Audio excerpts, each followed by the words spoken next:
And hello, everybody. Welcome to Two Guys Talking Sports. I'm Pat McDonald with Radigan Media. He's Tim Birney of the Sports Reports.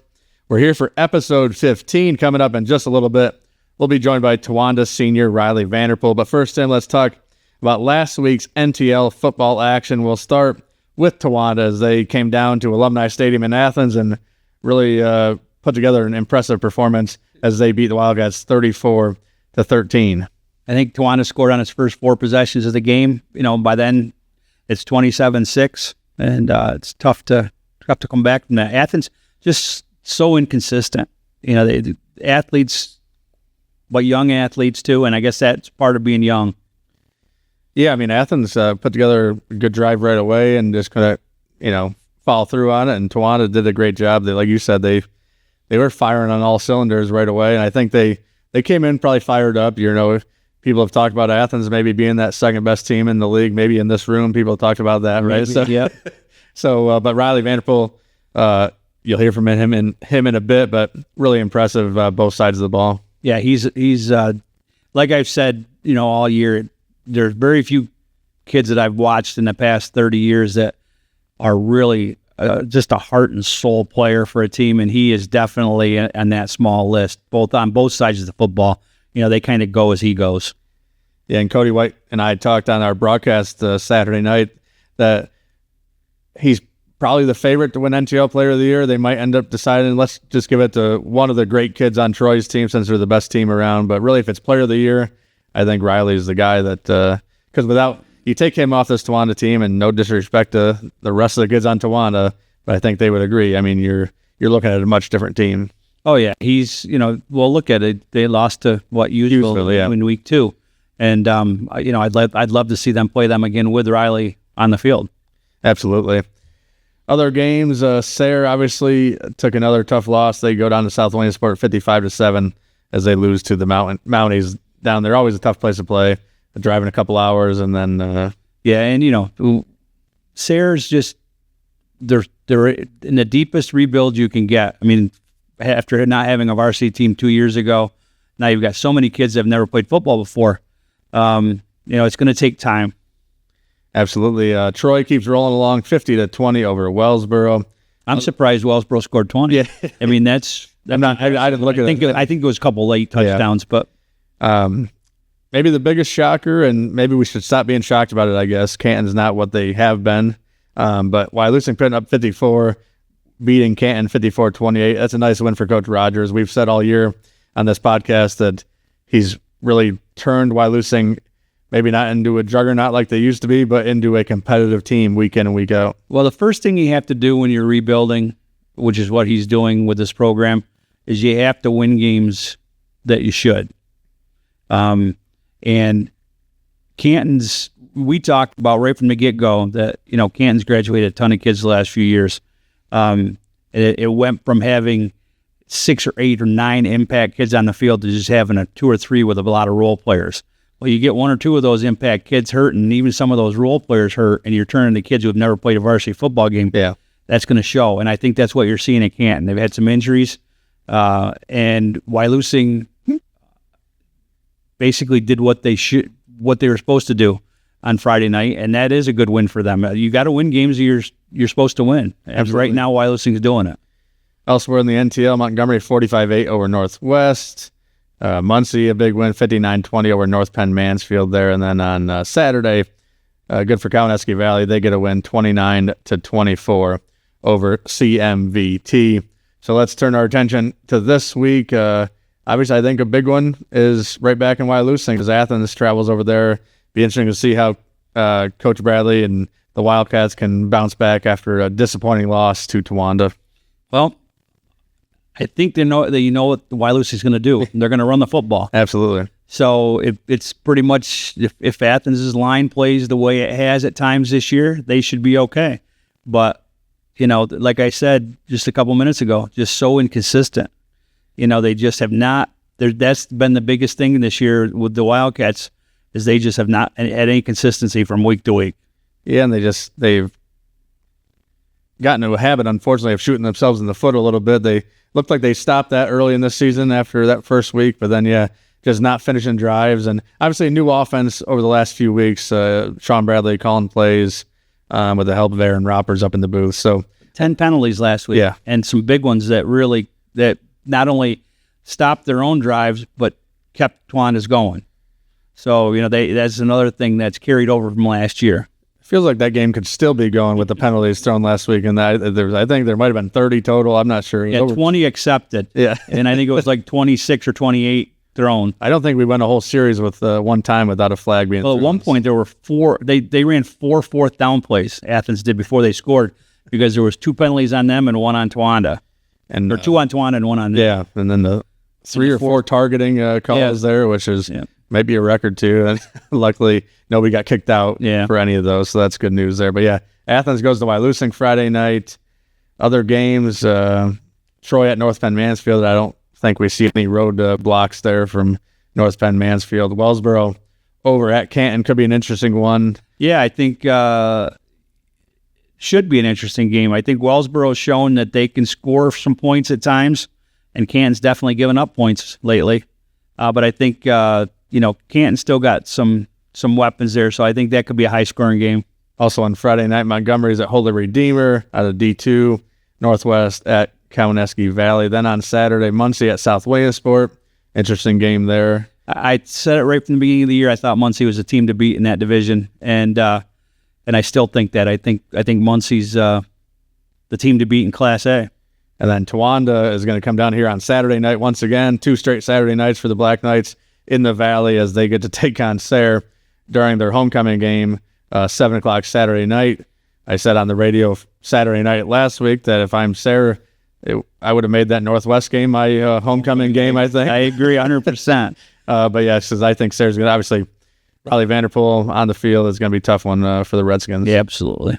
Looking at the standings in the NTL, Troy's obviously undefeated on the year in the large school. Towanda setting themselves up. They're 2 games in front of Athens and Wyalusing, 2 in front of Wyalusing, more in front of Athens there, but Towanda Wyalusing will play at the end of the year. Wyalusing beats Athens this week. If they do, it sets up and makes an interesting game for the bronze helmet.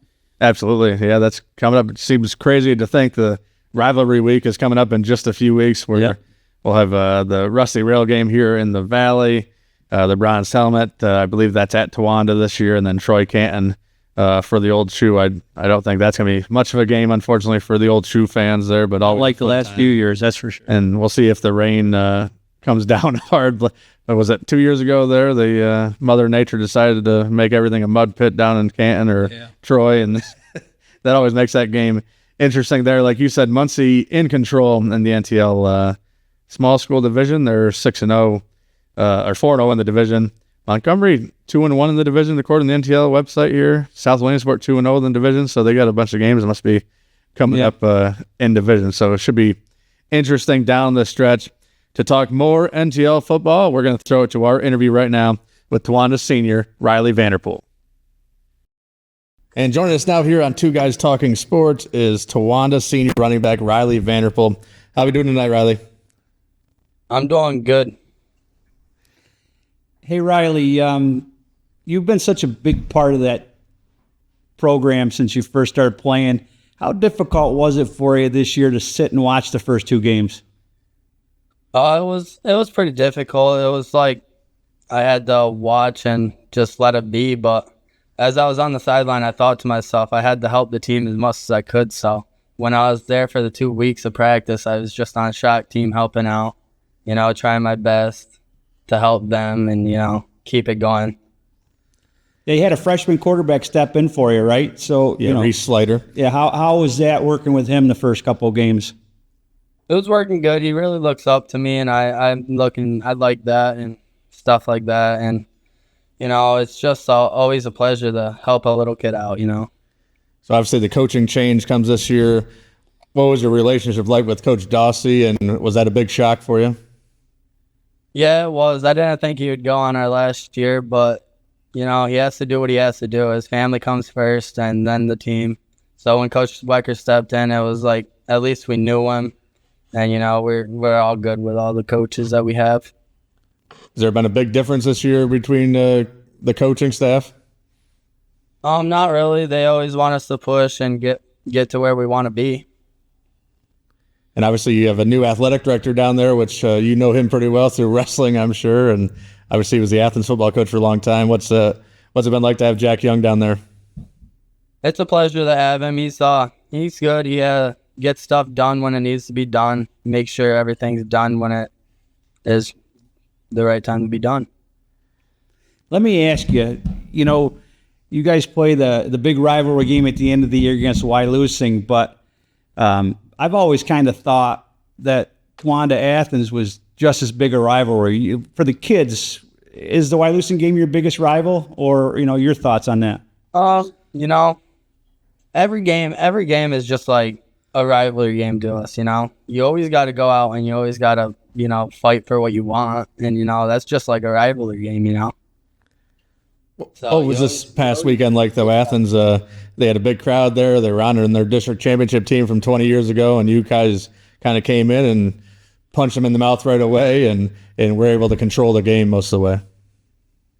We just had to do what we had to do, so we knew we had to come out and go hard as soon as we could. But we let off a little bit in the third quarter when we came back out, which we couldn't have done.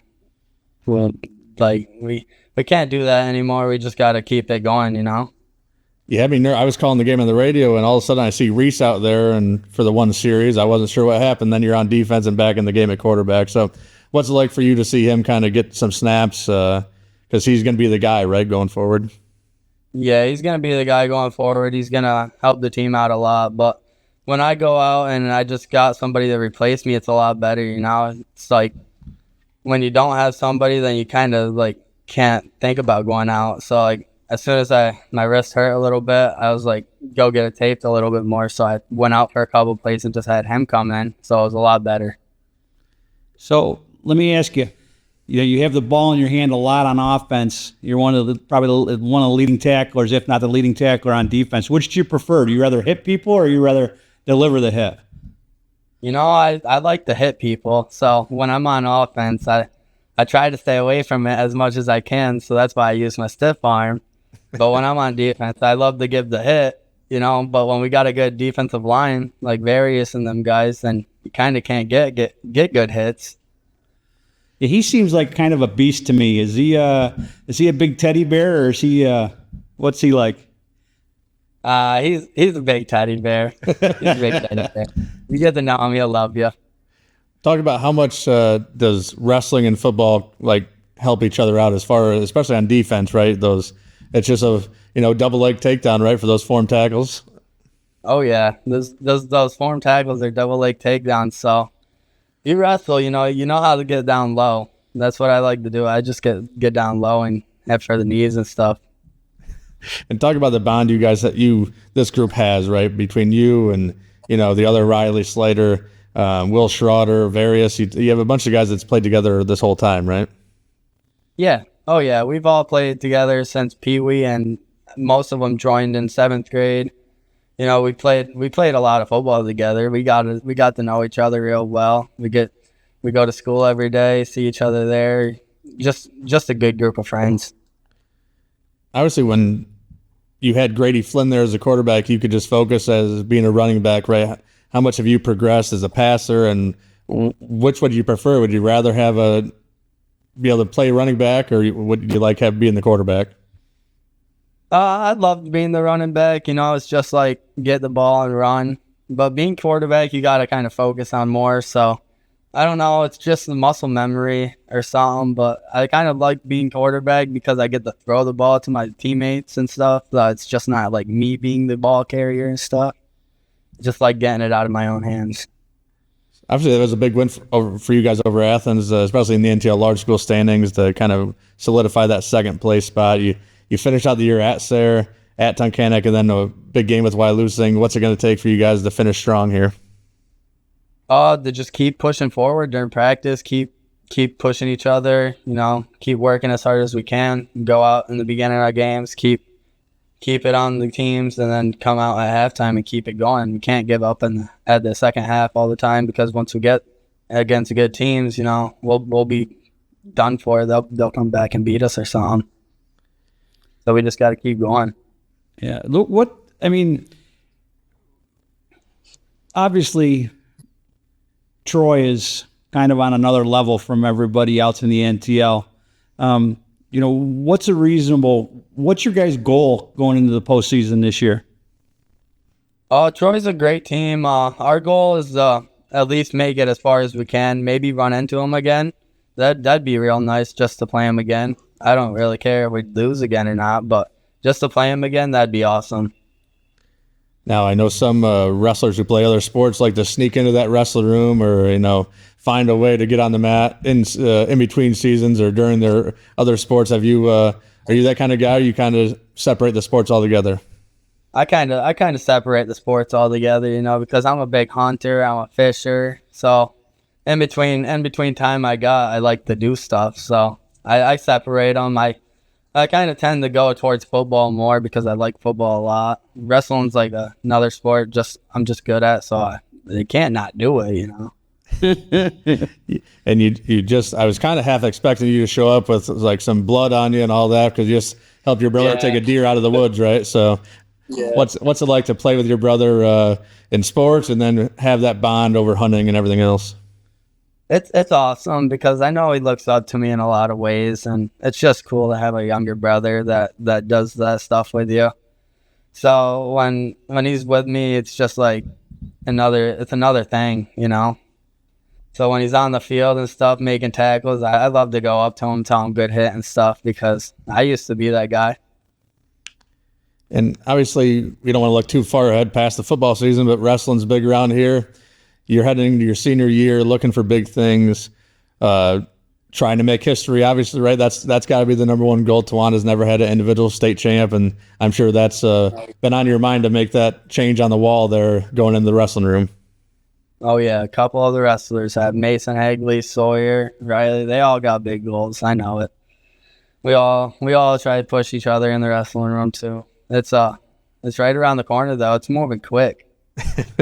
What's that bond like among that group? Because I know I talked to you a couple years ago. You guys were captains as sophomores, that group. You, Riley Slater, Mason Hagley, Sawyer Robbins. What's that bond like among you guys? Honestly, it's just like another big group of seniors, and now we got a lot more little guys coming in. So it's a big group, and we got a good bond. It's just like another football bond. We hang out with each other after practices sometimes. We love to get around and do stuff. It's just another great group of friends. Now, you've got a pretty strong group of freshmen coming up this year too, correct, for the Knights? Oh, yeah. So, my question, I guess, is you got such a strong core of kids that have been there for several years. Now you got these newcomers coming in. Are you guys kind of looking at district duels too as making some waves there?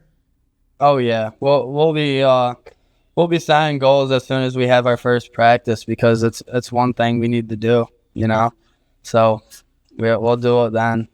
We'll set our goals and we'll try to go all the way.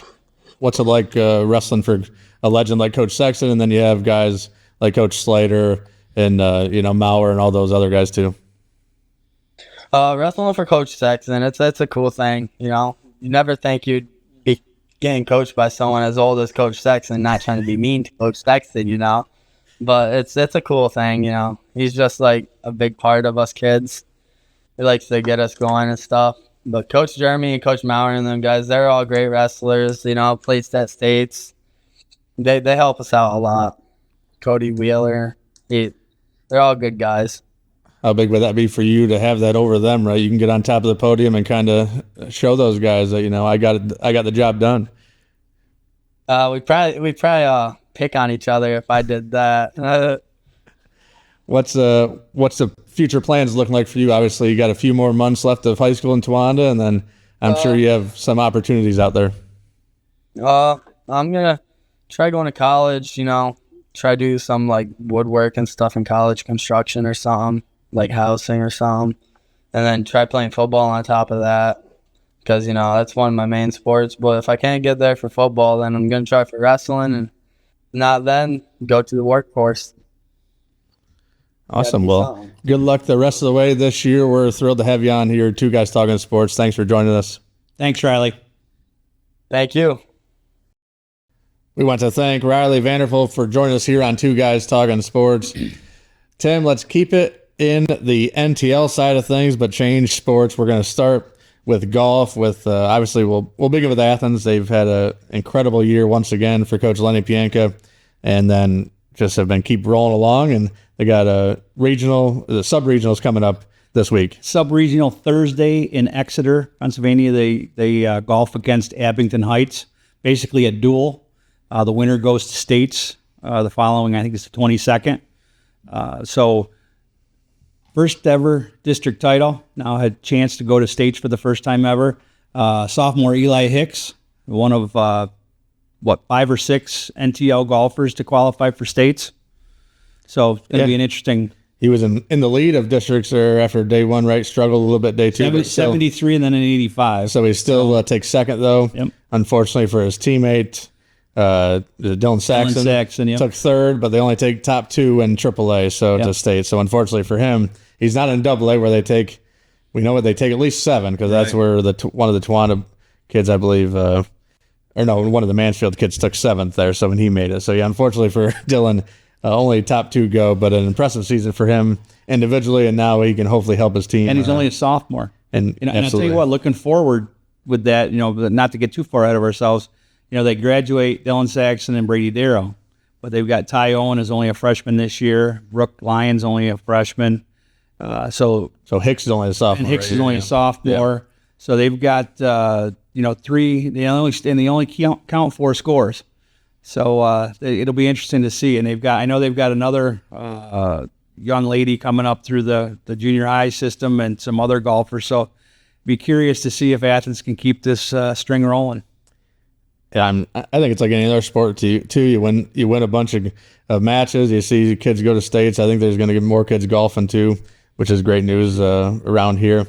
Other people are going to states. Tawanda's Owen Savercool gets the job done. He takes 5th at districts in AA to head to states. And then over at North Bend Mansfield, Andy Hermanson took 4th, and Tate Strange, like I said, took 7th to punch their tickets to the state meet. So congrats to those guys. Obviously, great year for the Northern Cheer League in golf. And we also have Troy's Isabella Schoonover. Canton, excuse me. Izzy Schoonover, yep. Made school history there on Saturday, becoming the first Warrior to earn a trip to the PIAA Golf Championships, as she took 2nd there during girls AA district. So congrats to her. Absolutely. That's I love to see the growth in girls golf, girls wrestling. It's going to be interesting to watch the next few years. Absolutely. Let's turn to girls soccer. We've been waiting a long time, right, for Athens and Troy, still both undefeated in league play as we record this right now, both 9-0 in league play. Troy 14-1 overall, Athens 10-2. They haven't played all year, but now starting next week. Next week they play twice. They're going to play twice in a 2 or 3 day span, basically. So I believe it's a 15th. Let's see here. 14th it says now. So 14th and 16th. So 14th Athens at Troy. That's Monday, and then Wednesday Troy at Athens. So we'll find out a lot about who's going to win the NTL soccer title in girls soccer next week. The one thing is that Troy has shown an ability to score. In soccer, it's tough to say easier, but they've found the net more often and a little with more frequency than Athens. But Athens is very good defensively. That should be 2 fun games. One on grass on a short field and one on turf on a long field. So if you're a soccer fan, get on out to, they played East Troy, right? And then over at Alumni Stadium next Monday and Wednesday. Looking at the boys' side of things, Wellsboro undefeated in the league, 10-0, 12-2 overall. So obviously kind of in control of that division. Right before we started recording this, I think Athens boys won again, right? So beat Galton 3-0. Yep. So they get to 7-6-2 on the year. So I think Coach Lezak's squad kind of finding their way offensively, just like you were talking about, finding ways to score. Athens, that's been their problem this year after losing a couple of their big guys. Yeah, absolutely. And Wellsboro, I think the last time they played, Wellsboro beat Athens 1-0. So Athens isn't that far off. Just find a way to score some goals. And Athens' schedule, like every year that Coach Lezak's been the head coach of Athens boys, he makes sure to schedule his guys against some of the best teams in the region, and it only helps them when they get down the road to districts. And Rich Pitts, the girls' coach, has done the same thing. Their 2 losses are to Cicero, North Syracuse, and to Williamsport. Absolutely. So let's turn. We don't get to talk about too often because we focus on high school sports, which we're happy to do. But we'll talk some college football right now. Where are your Notre Dame Irish at this week? I think they're 12 or 13. They're getting close to the top. So it looks like I got here 11. I just found 11. And then they're going to welcome in Stanford Saturday afternoon at 3:30 on NBC. So that's a game they should win by 30, but it's a game that usually win by 10. Yeah, but nobody would ever thought Northern Illinois, Exactly. would knock them off there. Obviously, my Penn State. I was saying before we came on, people were not happy that Penn State only beat UCLA 27-11. That was a garbage time touchdown late to make it 27-11. So really 27-3 against the starters. So the offense didn't put up a ton of points. But then last week, 5 of the top 10 lost. So it's crazy. And 4 of them lost. 4 of the top 11 lost to unranked opponents. And Miami was down 25 to an unranked Cal and came back and won in the second half. So it was a crazy weekend. I mean, you look at Vanderbilt beating Alabama. I don't think kudos to if there's somebody in America that bet on Vanderbilt outright to beat Alabama, or even, I mean, obviously you're getting a lot of points, I'm sure, when you bet out Vanderbilt, but 40-35 Vanderbilt at home in Nashville beats Alabama. It was no fluke. You don't score 40 points on and be a fluke. And in the last 2 minutes and 54 seconds, Vanderbilt picked up 3 first downs to run the clock out, which is impressive. And 2 of them were on the ground. Obviously, the biggest win in probably Vanderbilt history, and who's trying to win some games for the first time since James Franklin was there before his Penn State days. Saw what Nick Saban said on game day, right? Yeah. No one loses at Vanderbilt. And he said there's one easy place to play in the SEC. It's Vanderbilt. Yeah. Well, they carried the set of goalposts 3 miles down Broadway in Nashville and into the river down there. So I think they're doing a GoFundMe now to pay for the fine. So I think every time you remove the goalposts in the SEC, you get fined. Arkansas got fined too after their win against Tennessee. So a huge win for Vanderbilt. Obviously, as I think Lane Kiffin was watching the end of the Vanderbilt game during his press conference after his game, and he goes, "Sorry guys, this is only going to happen once in our lifetime, so we're going to watch this." But Penn State all the way up to number 4 now in the nation. So obviously, this starts their big stretch. They're at USC this week. USC just coming off a loss, so now unranked, because I believe Wisconsin just beat them. And so a tough one for USC last week. They're going to want some revenge as they play at home against Penn State at 3:30 this week. Yeah, USC's defense is a little better than I thought it was, but they're not scoring the points at the clip they did last year. And, it's just a matter of Big Ten football is a little different. I mean, you saw that Washington came in and their first Big Ten game lost to Rutgers, and then turned around the next week and beat Michigan. And then USC lost to Minnesota. I'm sorry. And they were down 21-10 to Wisconsin. Came back and beat them 38-21. And so we'll see. This is, like I said, starts the stretch for Penn State of some tough games. They got USC on the road. They might have a bye, and then Ohio State at home, Washington at home. So we know that Ohio State game is the game of the year. For Penn State, because they don't have to play Michigan this year. Although Michigan obviously is not what they have been. Yeah, I wish we played Michigan instead of Ohio State, really. But I mean, Penn State. The good thing for them, I saw a stat the other day that said Penn State would have made the playoffs if it was a 12-team playoff 6 times in the last 7 or 8 years. So I think they go 10-2, hopefully 11-1 at the worst. But 10-2, I think they're probably into that 12-team playoff. But it's funny. You look at everybody talked about with the additions of all these teams.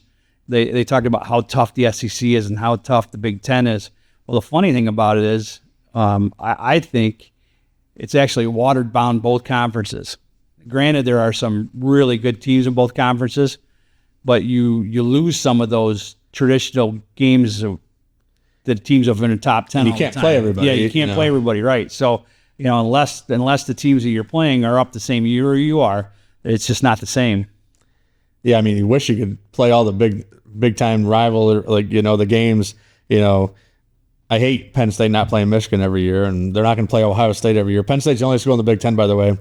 The Big Ten protected rivalries for every school except for Penn State. Penn State has no protected games.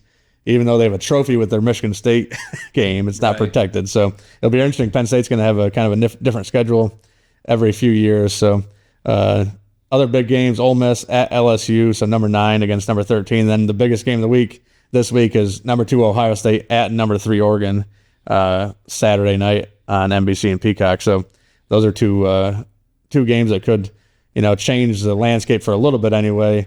Although with now the 12-team playoff, it's not changing a ton. Right. I mean, look at Georgia. They lose to Alabama, and they only dropped to number 5. So, Alabama dropped to what, 9? I believe so. And if they win, they win 7. They're 7 on this. So they win 2 or 3 games, they're right back in the top. So they're one loss for those teams is not going to kill them.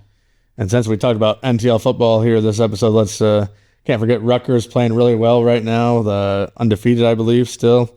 They're going to host Wisconsin at noon on Saturday, though. So Timmy Ward and company. I'm sorry, they're 4-1, Rutgers. So Timmy Ward and company, Timmy from Canton there.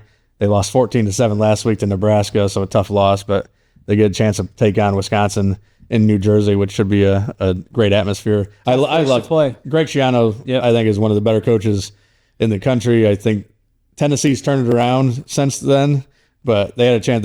They hired him at one point, right? Then decided not to hire him. So he had some baggage coming out of the NFL. But but the other team I watch in the Big Ten is Indiana. Yeah, they're off to a real good start. I think 5-0, averaging more than 40 points a game.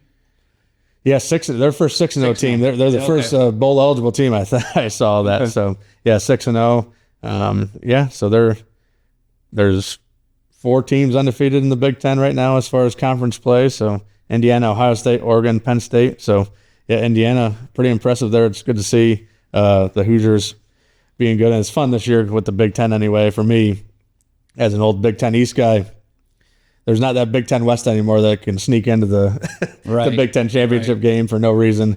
It's going to be the top 2 teams, so it's going to be fun. I don't know, even Iowa's scoring points this year. So, well, it's everybody gets lucky once in a while. I guess one year, Kirk Ferentz and company, not known for that, but so the Big Ten and the rest of the college football should be fun to watch. Hope you guys enjoyed this episode of Two Guys Talking Sports. We want to thank Jay Lister, LLC, and Lenders Assistance. Give Jim Lister a call, 607-857-2036. You can email him at jim.lister@yahoo.com. Let Jim's 30 years in the automobile industry work for you. And if you want to become a sponsor like Jim Lister and Lenders Assistance on this podcast, just give Tim Raya a call or message through Facebook, and we'll get you on right away pretty much. And go out and subscribe to our channel. It's right below the screen here if you're on YouTube. Yeah, and don't be afraid to comment or like. Absolutely. And share it out there on Facebook as well. We're having a blast doing this. We want to keep it going. So if you can support us, that would be great. We'll be back next week with episodes 16 and 17 here on Two Guys Talking Sports.